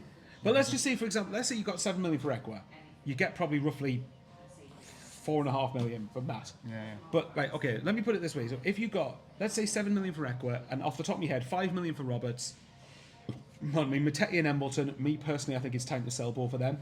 I think Matete, we've just outgrown him. Yeah, And there's nothing wrong with that. Yeah. That happens. I think the League One player, you think, I was just maybe... Yeah. I mean, he might be a bottom end sort of championship player, but we need better than that now. Right. Yeah. I wouldn't be surprised if someone like a Huddersfield came in for him because they've just sold Jack Radoni to Coventry. Yeah. Embleton, I think Embleton's the one out of the two of them I would keep if I had to keep one of them. I think Embleton's definitely a high-end league. If any League One club signs Embleton, you've got a cracking player there for that level. I even think he might be good enough for bottom-end or mid-table championship. Maybe a squad player for us, but I think he'll be at a point in his career where he wants to start games. And I don't know if he's going to get that here. And he's got a year left on his deal. Well, so if we sold Ekwa, Roberts, Matete, and Embleton, I'll be happy do with you that. take that? Keeping on the ones. Like And let's say you've got 12-13 million combined for all four of them. Well, let's say 15 then. So you get 15 million combined for all four of them. And that's Ekwa, Roberts, and Matete. I think more than that, like Michael. What do you think? 30 million for all them? No, see like. Well, all right, then, let me ask Ekwa, you. say 10 million, even though I didn't rate him. Roberts, 5. You say 5. I would say more close to 8 to 10 for Roberts. That's 20. Embo, a couple of million, and Matete, a couple of million. I think my personal valuation, I think, would be Ekwa between 7 and 10 million. Let's say 7 for the sake of argument. Roberts, I think, is worth 5 at the moment based on his last season, but he's got 2 years left on his deal. I think Matete, I think you could get around 1 million. And I think Embleton, with a year left on his deal and the last couple of injury seasons he's just had, I think about 500k. So based on my valuation, 7, 5, well, you're talking 13.5 million. I think what you could get. No, I'm saying 20 yards. Yeah, I'm probably no, I'm just saying best case scenario with Ekwa.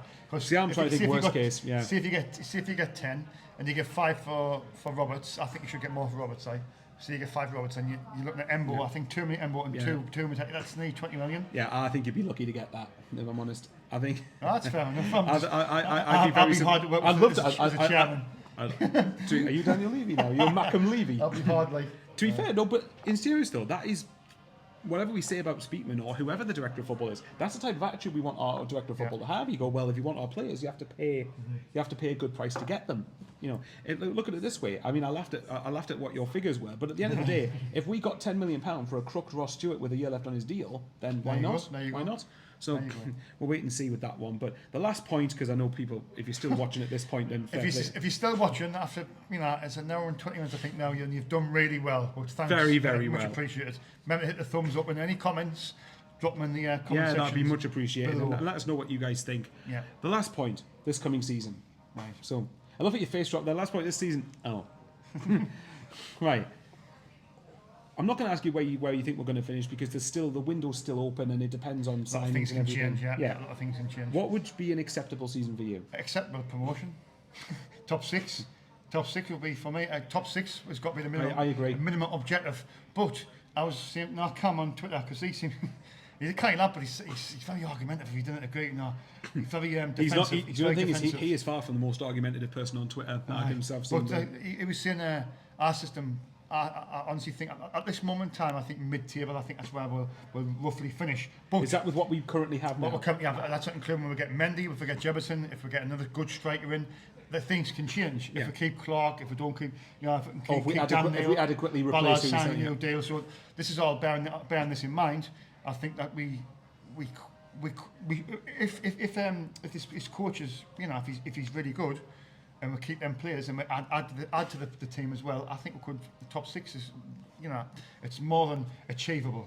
More than achievable. I agree. I think for me, as of right now, I would expect to finish top 10. Yeah. I think the squad we've got is good enough to, even with the striker issues, I think it's good enough to finish in the top half, at the very least. But I think the thing is, if you add a good goal, if you add a good striker in there, it shoots you up a few places, I think. I think at the minute, the aim should be at minimum top 6. I think any lower than 6th, I'd be disappointed with. Yeah. I think this league is going to be weaker than what it was last year. Yeah. I think if you look at the team, if you start with, Leeds didn't go up right. I don't think Leeds will be as good as they were last year, but you've got to bear in mind, at the moment, they've only really sold Archie Gray. They've still got Somerville, they've got Ruter, they've got Janonto, Ampadu as well, Joe Rodon, I think it is, their centre-backs just signed from Spurs permanently. Daniel James, there's another one. They've got some cracking players still at this level. Yeah. I think they will lose another 1 or 2, but I think what they'll do is they'll keep the core of what they've got. And I think Leeds, while not as good as they were last year, I think they will be strong. I'd be surprised if Leeds didn't get automatic promotion. If I'm honest. Top 2, yeah. Even win the league, possibly. Yeah. It's early days though. The 3 teams coming down, I'm not concerned about Sheffield United. No, I'm not, to be fair. Sorry, Case, yeah, I know you're probably watching it. I think Sheffield United have made some decent signings. I think that... Is Alan Brown? Oh, possibly. I think Sheffield United made a couple of decent signings. I think Callum O'Hare's a really good addition at this level. Yeah. I think Kiefer Moore was the striker I wanted us to get, so naturally we didn't get him. I think they've signed them, but I think there's a lot of problems behind the scenes there. They've just signed Jaden Bogle, I think it is, their right back. He's just gone to Leeds for like 5 million. Yeah. I don't think they're in a good state behind the scenes at the minute. Might need me, if they get a takeover, that might be different. But I think if we play our cards right, I think we finish above Sheffield United. If I'm honest. So that leaves Luton and Burnley coming down. I'm not worried about Luton either, but then again, there could be one of them teams that too good for the Championship, but not good enough for the Premier League. Possibly. I'll tell you right now. I think Luton are. I'd be very surprised if Luton. I'd be very surprised if Luton didn't finish at least in the playoffs. I'd be very surprised. I think Luton will be a very, very solid outfit for the playoffs, but I don't think they'll be on the level that Leicester or Southampton were last year. Yeah. There's a reason last season why 3 of the top 4 were the relegated sides, and they were comfortably ahead of everybody else. Ipswich did really well, obviously, and Kieran McKenna deserves all the credit in the world for getting them up. But the other 3 were the relegated sides, and they were the difference between West Brom in 5th and Southampton in 4th was like 12 points. It was a canter. So I don't think Luton will be as strong. I think Burnley. You got to remember when Burnley walked the league the last time they were in. Nathan Teller isn't there now. You've got a couple of other players. There was another player they had, Harwood Bellis, who's at Southampton now. He's not at Burnley now. They've got Scott Parker, which I think is someone who can deliver them promotion. But if we'd have got him, I wouldn't have been enthused. I'm not going to lie, for some reason. He's got promotions on CV. Like, I mean, tell Dave Lawrence that he would have been kicking himself if he got Parker. He'll just go, well, he's just an upper championship Phil Parkinson, you know. But I can't ignore it. He has got promotions on his CV. You can't sniff at that. I think Luton and Burnley will be top 6, but I'm not. I think they're both a lot more beatable than what Leicester, Leeds, and Southampton were last year. So you think the main teams next season is Leeds, and you're not so much concerned about Luton. You think they'll finish maybe top 6 playoffs? But I'd say Leeds, Luton, Burnley. I think Coventry might have another really good year because I think they signed a lot of players last summer, but I think they've had time to gel. And if they start better, I think Mark Robbins is a very, very good manager. I think Coventry will be in that mix at the moment. West Brom with Carlos Corberán. I think they proved how solid outfit they are. But then a lot of it comes down to Norwich as well. Got a good squad, but it depends who they keep. Like with us. I do think the league is competitive, but I think it's weak. I don't think it'll be as good as what it was last year. And I think this is where I'm hoping Sunderland actually bother to recognise. Not as competitive, you think? You think next season will not be as competitive as what it was this season? No, I think it'll be more competitive, but not as much quality at the top of it, if that's what makes sense. So it'll be, the quality won't be quite as good at the top, but I think the league will be more open. And I'm hoping Sunderland recognise this season as our chance to go for it, in other words. The thing is, because a lot of people pointed to Ipswich about what they did, and what they did was amazing, about going for it and spending money. But on the flip side of that, I think it's Alan Brown actually. Well, good. Alan, get yourself on, mate. Alan Brown was saying there. Imagine you just go down and go, hey, Alan, I'm Shaun Middleton, my fans react. I should just get the mic. Yeah, probably. People point to Ipswich, right? But for every Ipswich, I point to Hull City, for example, who went for it in January and got in like Carvalho on loan, got in Zavori on loan, got Jaden Philogene earlier in the season, Liam Delap, who's the other one? Jacob Greaves. They've got all these players. They've just lost all of them. So there's a consequence of going for it. Now apparently they are selling for less than what their fans were happy with for players because their FFP situation isn't great, or PSR. So because Sunderland should be nowhere near the threshold in terms of FFP, we haven't got an excuse now not to go out and, within reason, go for it and spend a bit more. We've got a bit of leeway there. Yeah, exactly. So I'm hoping this year we take it more seriously as in. Well, you think top 10? You know about top 10? With the squad we've currently got, top 10. Top 10. Nothing can change if we get. Yeah, but I think if we do what we should do in the window, we should be at least in the top 6. We should be getting the top 6. I'm the same. I think mid-table at the moment. That could be Clark leaving. We could bring more players in, but I'm hoping that it's a top 6 and it's a playoff finish. But you're thinking automatics is out the window. You're not thinking. I don't necessarily think it is. I think we'd have to have a lot go in our favour, but I think if you do really well, I don't see why you shouldn't be ambitious enough to look at automatic. And I know that sounds mental considering we finished 16th last year, but honestly, for me, I don't think 16th was a right place for our squad, even as it is now. Massively It should. I think it was at least 4, 5, 6 positions lower than I think it should have finished. We just sort of, our season just went kaput, basically. Yeah. Bale and then Dodds just fizzled out. Oh, our season can't go wrong. Sunderland hold my beer. But anyway, but yeah, Michael, last question I'll ask you. Sorry, if you're offered 6th place now, do you take it for this season? Absolutely, yeah. Yes, I would as well. Yeah, and I'm not saying that absolutely amazing, because I still think. But it's because the minimum threshold has been reached. And I don't know, we could bring in 4 or 5 really good players from now to the end of the window. That do become available later in the window, don't they? So I'm just seeing that as a thing. And to be fair, I've gotten quite a bit right lately with where I think we'll finish. Did you say 16th a year ago? Did you? No, I said that we're finishing the bottom half though, didn't I? I can't remember. Oh, yeah, I think you might have done. To be fair. I said to Tony Mowbray. I said Tony Mowbray will be sacked after 10 games. He was sacked on the 16th game. Yeah. So you were 6 whole games. So you were 6 whole games out. It was close-ish. You were like a 6th of a season out, man. What are you on about? No, but we'll wait and see. Look, it's a big season for the club coming up. We know we can't afford to mess it up. Yeah.